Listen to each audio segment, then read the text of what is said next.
జాతీయ న్యాయ సేవాధికార సంస్థ న్యూఢిల్లీ మరియు రాష్ట్ర న్యాయ సేవాధికార సంస్థ అమరావతి వారి ఆదేశాల ప్రకారం ఉమ్మడి పశ్చిమ గోదావరి జిల్లా న్యాయ సేవాధికార సంస్థ చైర్పర్సన్ మరియు జిల్లా ప్రధాన న్యాయమూర్తి ఎస్ శ్రీదేవి ఆధ్వర్యంలో ఆదివారం జిల్లా న్యాయ సేవాధికార సంస్థ భవనం నందు ప్రపంచ యోగా దినోత్సవం సందర్భంగా 7వ అదనపు జిల్లా జడ్జి వై శ్రీనివాసరావు అధ్యక్షతన యోగా దినోత్సవాన్ని నిర్వహించారు.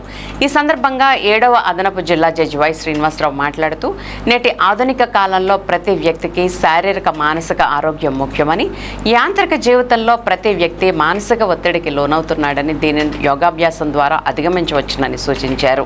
ప్రతి వ్యక్తి తన దైనందిన జీవితంలో ఒక భాగంగా అలవర్చుకోవాలని, రోజుకి కనీసం 1 గంట వ్యాయామం చేయడం ద్వారా సంపూర్ణ ఆరోగ్యాన్ని పొందవచ్చునని సూచించారు.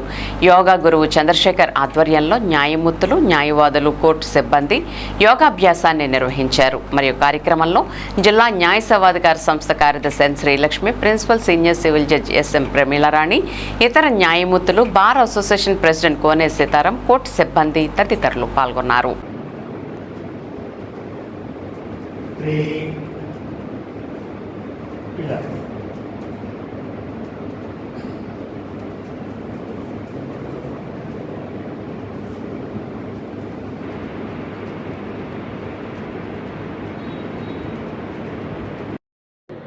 యోగా డే శుభాకాంక్షలు.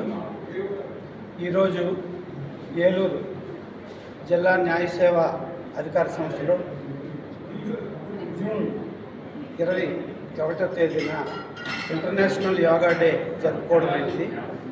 ఈ ఇంటర్నేషనల్ యోగా డే ఆంధ్రప్రదేశ్ గౌరవ హైకోర్టు వారి ఆదేశాల ప్రకారము DLSA chairman, principal district judge గారు మేడం గారి ఆదేశాల మేరకు డిఎల్ఎస్ఏ సెక్రటరీ గారు, బార్ ప్రెసిడెంట్ గారు, judicial officers, advocates, court staff అందరం కలిసి ఈరోజు ఇంటర్నేషనల్ యోగా డేని ఏలూరులో జరుపుకోవడం అయినది.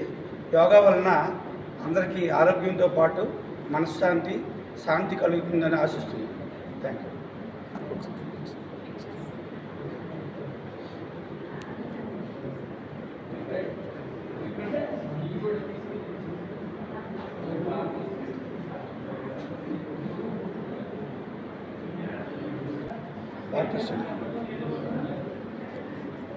ఈరోజు అంతర్జాతీయ యోగా దినం.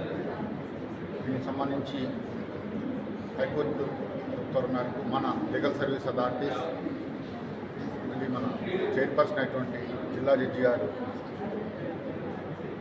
నాకు ఇచ్చిన దాని ప్రకారం ఈరోజు ఇక్కడ యోగా క్లాస్ తీసుకోవడం జరిగింది. యోగా దీనికి న్యాయమూర్తులు, న్యాయవాదులు, కోర్టు స్టాఫ్ అంతా వచ్చి హాజరయ్యారు.